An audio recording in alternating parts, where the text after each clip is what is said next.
KCR గారంట MP అయిన తర్వాత పత్తా లేకుండా ఏం పని చేయలేదంట. కనీసం మాట్లాడేటప్పుడు మరి రాసిచ్చే వాళ్ళు కూడా కొంచెం ఏమైనా చెప్పాలా. మరీ అన్ని అబద్ధాలు మాట్లాడితే ఎట్లా నమ్ముతారు? ఇప్పుడు ఈ జిల్లా తీసుకుపోయి ఇంకో జిల్లాలో మాట్లాడితే నమ్ముతారు. మహబూబ్నగర్ జిల్లాను తీసుకుపోయి ఎక్కడో ఆదిలాబాద్లో మహబూబ్నగర్ ఏం చేయలేదంటే ఉండొచ్చు అనుకుంటారు.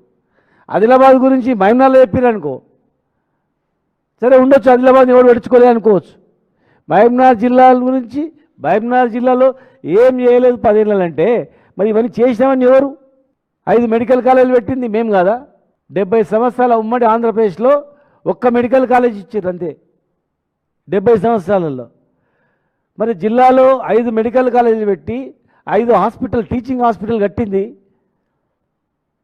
కేసీఆర్ గారు కదా, బీఆర్ఎస్ ప్రభుత్వం కదా. మొత్తం టౌన్ రూపురేఖలు మార్పింది కదా. అసలు ఏం ప్రాజెక్టు కంప్లీట్ కాలేదంటే నెట్టెంపాడు ఎవరు కంప్లీట్ చేసిండ్రు? Koil Sagar lift irrigation complete ఎవరు చేసిండ్రు? లిఫ్ట్లు ఎవరు పెట్టిండ్రు? అచ్చంపేటకు లిఫ్ట్ ఒకటి శాంక్షన్ అయింది, గట్టు లిఫ్ట్. రాజోలి దగ్గర బాంబులేసి బద్దలు కొడతామని చెప్పి నీళ్ళు తీసుకుపోయింది. అలాంటి దగ్గర కూడా మళ్ళీ లిఫ్ట్ ఏర్పాటు చేసి గద్వాల అల్లంపూర్కు